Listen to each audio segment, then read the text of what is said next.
I find that Lingotto is a unique building, above all because it expresses the reason why it was built with such frankness, such hardness, and with such incredible naivety as well.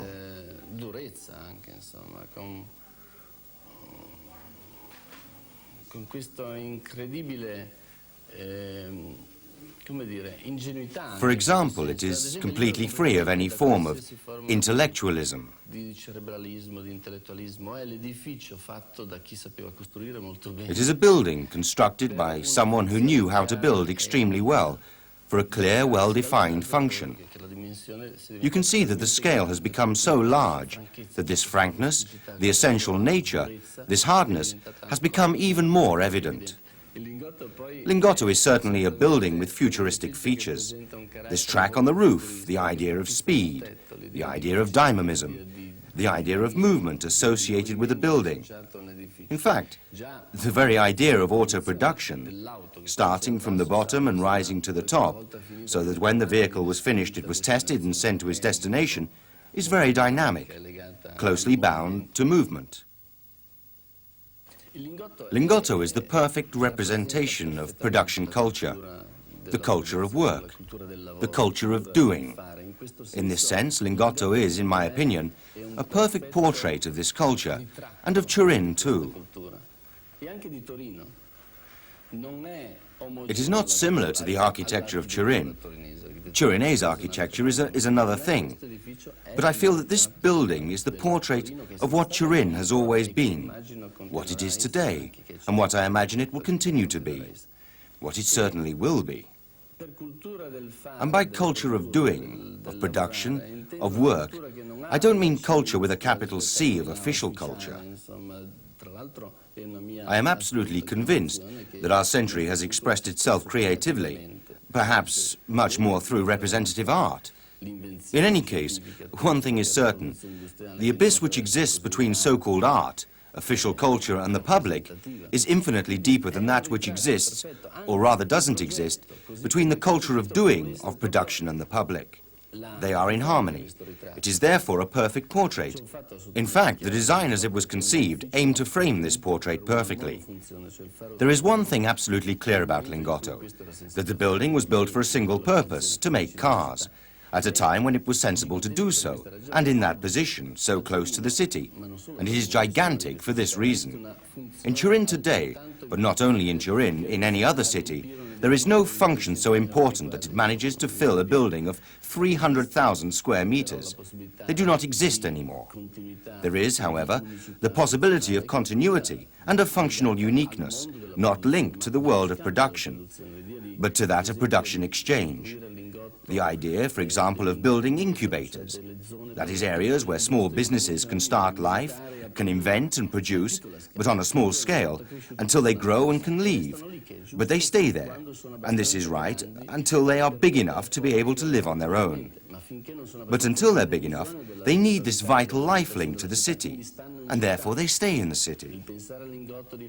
The idea of creating an exhibition area, a conference center, offices, advanced service and research companies, documentation centers, is obviously a different interpretation of the single function.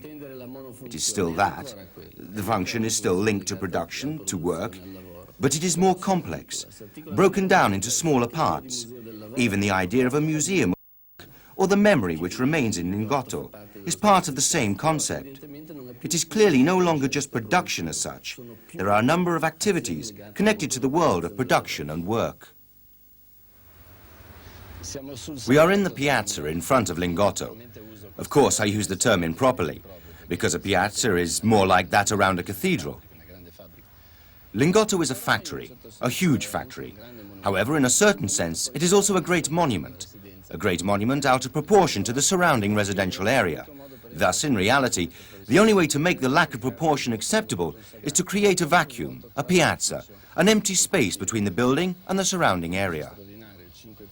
An extraordinary building, 5 floors high, 500 meters long, the repetition of the same pattern 6 meters by 4, almost 100 times. A building, therefore, from the formal point of view, which is incredibly simple, and this was demanded by the production cycle.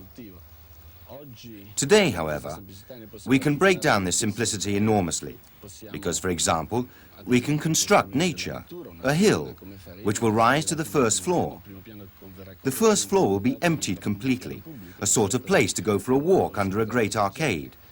Then there are other parts which will be dismantled, interrupted.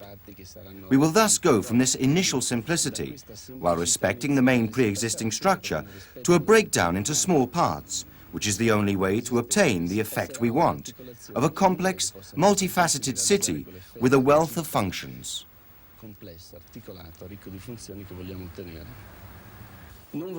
I would not want to be misunderstood. In reality, this is not a simple building just because it is frank. It has its own richness, because Mattei Trucco and his technicians, those that built it, constructed it with a wealth of detail. There is, of course, this concrete frame which forms the structure, but it is not abandoned, left on its own. It is decorated in a certain sense, enhanced.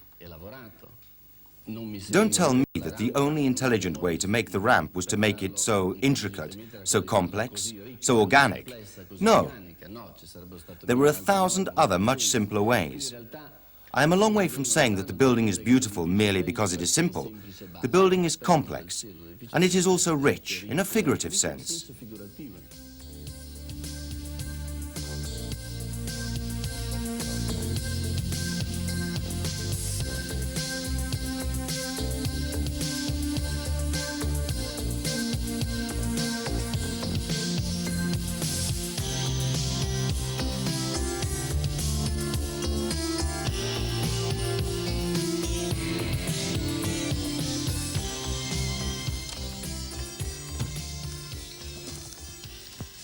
Lingotto's rooftop track is certainly the element which characterizes this building the most.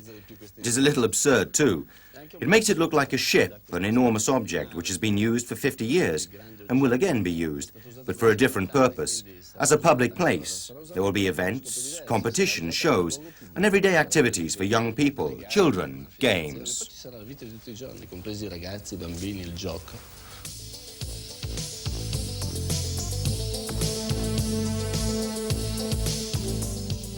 Turin and Lingotto represent the history of all European industrial cities perfectly.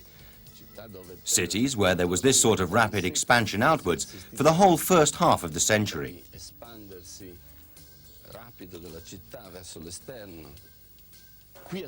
Here in Turin, as in other European cities, we are now seeing the opposite. Just as before we had an expansion, there is now a kind of implosion. Cities have eaten up all the land around. They have no more room, and therefore return to their hearts, rediscovering the old historical centers. And this is also a very important phenomenon. But they are also redeveloping industrial areas which have been abandoned because of another very simple phenomenon, that large industries require large spaces today, and in addition, improved access. Areas are so well equipped nowadays in terms of road networks and public transport that there are clearly no problems for the workforce to reach these places. There are, thus, two revolutions, one linked to production, the other to the use of urban areas, so that today this phenomenon is typical of the whole of Europe, a phenomenon which I would define as implosive. It is clear that Lingotto will always remain a sort of transatlantic liner, a building out of proportion. But I don't mean this in a negative sense, because in reality, this is its main feature, its character and its strength too. The novelty, in a certain sense, is in the fact that this building will not be an out-of-context monument, but be part of the city. This is the most important thing. The essential fact is that a city, when it works, is a collection of functions. There is commerce, services, residential areas, culture, arts and craft. And we want Lingotto to be this. We want it to become part of the city.